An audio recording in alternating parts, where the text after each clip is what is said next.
Silindele kumntwana asilindele. Akungiyena Lomjaho obubanjwe egameni lakho kumhlonipha umntwana wakaphindangene usingathe uqala kwawo. Zithe uma seyibuya inhlazane wangena emadukweni eDundee onqobile kowabesilisa.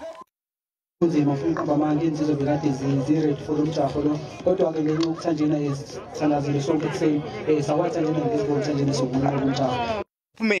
Kwabesilisa ngunsindiso phakathi elandelwa ngusiboniso sikhakhane. Abagijimi bawujabulele Lomjaho emva kwesikhathi eside bengagijimi. Kuyasijabulisa mina njengonobomusa ukuthi sigijime emva kwesikhathi eside eNingizimu Afrika futhi la KwaZulu-Natal.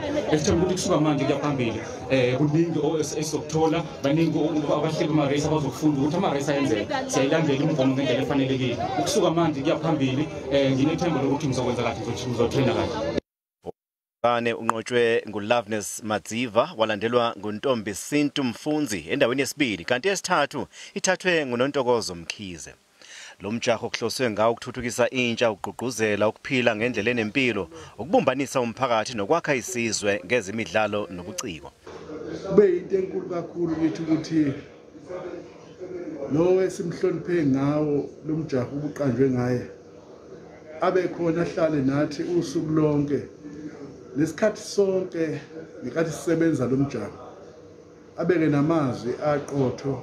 Ngibonge umhlonishwa uAlderman umfundisi Ngubane imeya yalapha Umzinyathi ngoba icabangele icebo loba kube khona lomsubatho ubizwa ngegama lami.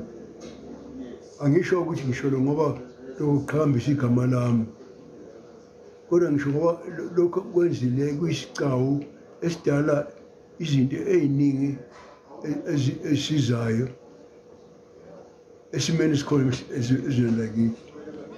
Lomjaho ubungenelwe ngabasubatha abaphuma ezingxenyeni eziningi zezwe kanye naseZimbabwe. Waqala ngonyaka u2019 kepha ngenxa yokubheduka kweCovid-19 awangabanjwa nyakenye. Ube usubuya ke kulonyaka ukusuhlonipha umntwana wakaphindangene. Ungokuqala ukubanjwa emva kokubheduka kweCovid-19.